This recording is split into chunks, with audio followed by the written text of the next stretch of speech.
I thank God for this an excellent time that God has granted to me to share something from His infallible word. In this contemporary world, when I look, I find that people are not satisfied in what they have. They always seek for something more. Even I myself do that. We are not content in what we have. Therefore, we often don't find true peace and satisfaction in our lives. Rather, we feel disappointed, emptiness, and dissatisfaction in our lives. I would like to talk about how to be content or be content in what you have. How can a person find true contentment? It's a question. How can a person find true contentment? You will find the answer as you watch and listen this video. In Philippians chapter 4 verse 11 to 13, Paul says, I have learned to be content in everything. I have learned to be content in every circumstances and situations of my life. He says, I know how to live on almost nothing and everything. I know how to be content in plenty and in little. How Paul could find true contentment? What made him to be content in what he had? I would like to share three things that I have learned from his life. Paul viewed life from God's point of view. Paul was content because he could see life from God's point of view.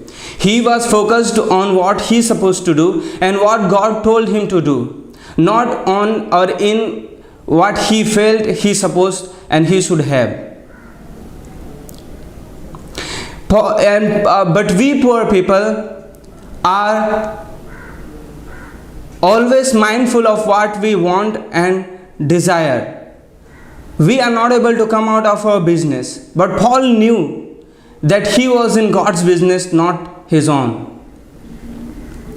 Paul gave priorities to eternal things, not temporary. He had his priorities straight, and he was thankful for everything God had given to him. He withdrew himself from worldly and temporary things and concentrated on eternal and heavenly things. He knew that temporary and worldly things will pass away one day, but eternal and heavenly things will stay forever with him. Therefore, he gave priorities to heavenly things, not temporary things. His source of power to be content was Christ. His source of power to be content was Christ. Paul was just common men and normal men like you and me. As everyone desires to have something more, so Paul also might have desired to have something more. But it was the power of Christ that enabled him to be content in what he had. He says, I can do all things through Christ who strengthens me. Once upon a time, there was a man with few hairs on his head. He went to barber shop to cut his hair. Barber looked at him surprisingly and said, Sir, shall I count it or cut it? Sir, shall I count it or cut it? The man with a smile on his face replied, Color it, man. Of course, it's a funny story. But I could learn a great lesson through this story. The man was quite happy with what he had. My dear brothers and sisters, what you have, it may be nothing for somebody.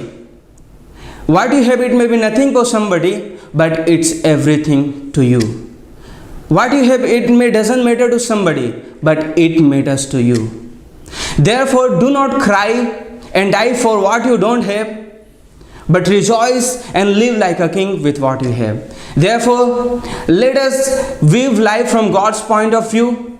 Let us give priorities to heavenly things, not worldly things. Let us withdraw power from Christ to be content and happy in life. May God bless you all.